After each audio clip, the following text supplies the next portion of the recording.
जिन दिनों की ये घटना है उन दिनों रूस में आज जैसी ही सामाजिक परिस्थितियां थी और छोटी छोटी बातों का बतंगड़ बन जाया करता था। एक दिन किसी बड़े शहर में एक अफवाह फैली कि एक नौजवान अपने आप को नीलामी पर चढ़ा रहा है। नीलामी वाले दिन लोगों की भीड़ शहर से निकलकर चल पड़ी। सारी घटना शहर से दूर उस मकान में घटी जहां इससे पहले कोई नहीं आया था। लोग जमा हो गए थे जो सभी एक ही श्रेणी के थे, धनवान, कला प्रेमी, वकील आदि। कुर्सियों की कतारें लगी थी। मंच पर एक बड़ा पियानो रखा था और उसके पास की मेज पर लकड़ी का एक हथौड़ा पड़ा था। खिड़कियां खुली हुई थी। अंत में वो नौजवान मंच पर आया। उसकी जवानी मानो अभी फूट ही रही थी। वो कौन था, कहाँ का था, क्या करता है, ऐसे सवाल उनके स्वाभाविक ही थे। बीज गणित की शैली में हम उसे फिलहाल क कहकर ही पुकारेंगे। क ने अपनी भूमिका में कहा, मैं अपने आप को बेच डालना चाहता हूँ। जो भी सज्जन सबसे बड़ी बोली देंगे उन्हीं का मुझ पर पूरा अधिकार होगा, पर नीलामी के बाद मेरे खरीदार को मुझे 24 घंटे की मोहलत देनी होगी ताकि मैं बिक्री से प्राप्त रकम बांट सकूं। मैं खुद के लिए कुछ नहीं रखूंगा।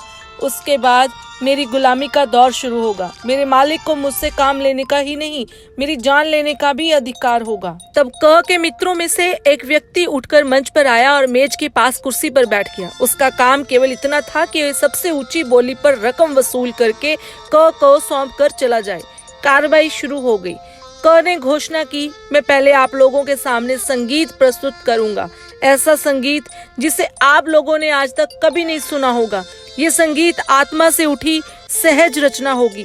तभी बाहर वर्षा होने लगी। खिड़कियों के बाहर हवा सनसनाने लगी।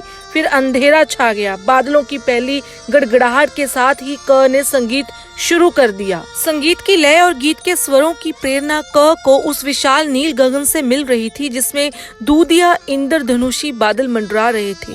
वर्षा ने धुंधले सितारों का मुंह धो डाला था जिससे वे और भी जगमगाने लगे थे। पियानो पर लहराती हुई उंगलियों को क ने झटक कर अपना हाथ खींच लिया। संगीत रुक गया, पर तभी क की मधुर कंठ ध्वनि लहरा उठी। खिड़कियों के शीशे पर बूंदें नाच रही थी, पेड़ों की टहनियां झूम रही थी, हवा लहरा रही थी और वो गीत चारों ओर गूंज रहा था। आखिर क उठ खड़ा हुआ और लोगों को संबोधित करके कहने लगा, आपके स्नेह के लिए मैं आभारी हूँ, पर केवल इतने से मुझे संतोष नहीं है। मैं अपनी योजना आप पर प्रकट नहीं करूँगा क्योंकि तब आप उसमें हस्तक्षेप करना चाहेंगे और समस्या के समाधान के लिए कोई दूसरा तरीका अपनाने को कहेंगे। आपकी सहायता चाहे कितनी ही उदार क्यों ना हो, मेरे मन को अनुकूल ना होगी। आज के बाजार में मनुष्य रूपी सिक्के का जो व्यवहारिक मूल्य है उसकी दृष्टि से मेरी कीमत गिर चुकी है। मैं अपने आप को बिक्री की चीज बता रहा हूँ। फिर संगीत लहराने लगा और बीच बीच में बोली दी जाने लगी। अंत में एक कट्टर कला प्रेमी ने क को खरीद लिया। पर कहानी यहीं खत्म नहीं हो जाती। नीलामी के तीसरे चौथे दिन वो धनी क से अक गया। उसने उसके लिए एक अच्छे स्थान पर निवास की व्यवस्था कर दी। उसको सुखी रखने की चिंता में वो परेशान रहने लगा। एक दिन वो उसे बुलाकर कहने लगा, मैं आज तक ये नहीं समझ पाया कि मैं तुमसे क्या काम लूं, इसलिए मैं तुम्हें आजाद करना चाहता हूँ।